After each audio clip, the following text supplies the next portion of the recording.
The economy's gotten better. There's more work to go around. The problem is there's not enough labor to go around. Jobs aren't finishing on time or on budget. A lot of jobs are being shut down because they can't hire people or get enough people to finish the job. Labor markets are tighter by all accounts. It's in the data. It's certainly in the air when you talk to employers. Talked to several industry partners in many different areas that we represent in the applied technology programs here at Pima Community College. They're all facing shortages. Companies really want to get a hand on our students so they can help fill some of the positions that are right now vacant. Arizona is doing pretty good. We are generating jobs, population, and income growth at a solid pace, typically above the national average. Last year, Arizona's job growth was 2.4%. National growth was about 1.6%. Arizona's unemployment rates come down significantly. It was 10.4% in 2010 at the peak. It's now 4.9%. There are a lot of reasons for that shortage. We know from a community college standpoint that there's a declining birth rate. So if you've got baby boomers phasing out from employment and a lower rate of high school graduates coming in, we are a Contact One call center. Companies outsource us to help, oddly enough, with their labor challenges. It's probably been one of the most difficult times for us as a business to recruit and maintain staff. This is what we have found will help you to be successful here at Contact One. The first one is attendance. The increase in the minimum wage has a huge impact as well. A lot of people are looking for the higher dollar. One of the riddles of this recovery so far has been the slow income growth and relatively slow wage growth. The unemployment rate's relatively low. Nonetheless, we do see wages rising gradually, really across the board. We're raising our starting wages.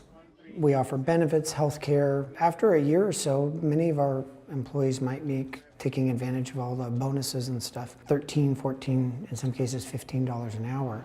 Average on a basic laborer, if you know nothing about construction, you can start making $15, $16 an hour.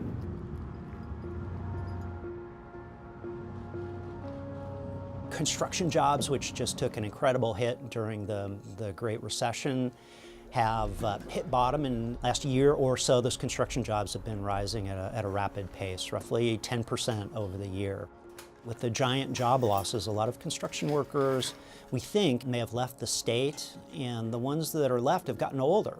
Last couple years, average age on a construction site is 52 years old.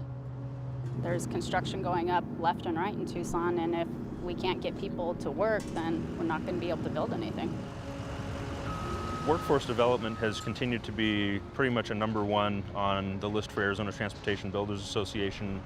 The good part is wages are going up. The bad part is we can't find the people that want to come out and work and find a career in construction. We are lacking skilled labor, we're lacking labor in general. There's definitely a stigma about what it is to work in construction. You know, because I construction worker, people kind of look down on construction workers, but I've been very well off working construction. That's what's also kept me working construction. I've been out in the field since 1983. I'm 19. I am not the kind of person that can just sit at a desk. I want to be able to see the progress that I'm making, so working with my hands really helps with that.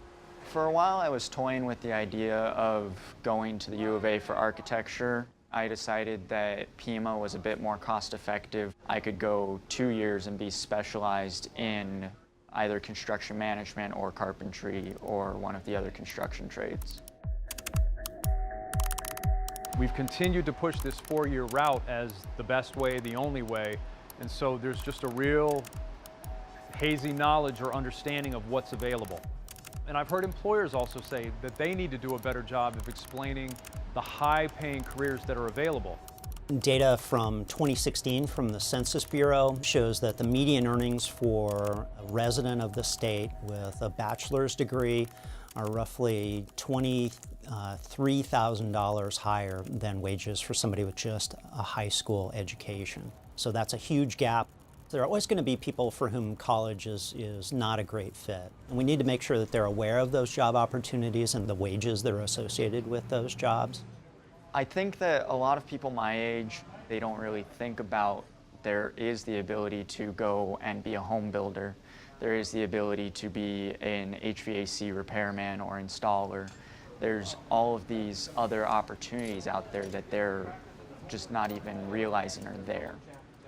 Concrete, carpentry, electricians, all that, you make real good money. You know, you work your way up.